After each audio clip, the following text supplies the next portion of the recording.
Hi guys, let's see where are your energies at, where are your partner's energies at, and also career wise, what's coming for you.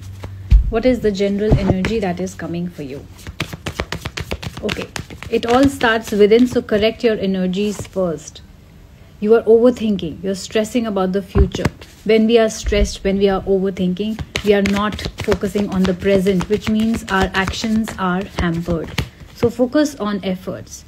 You will have your love life, you will have that new beginning, you will have that new relationship. So there will be a lot of success and abundance and progress in your life, right? So don't get disheartened.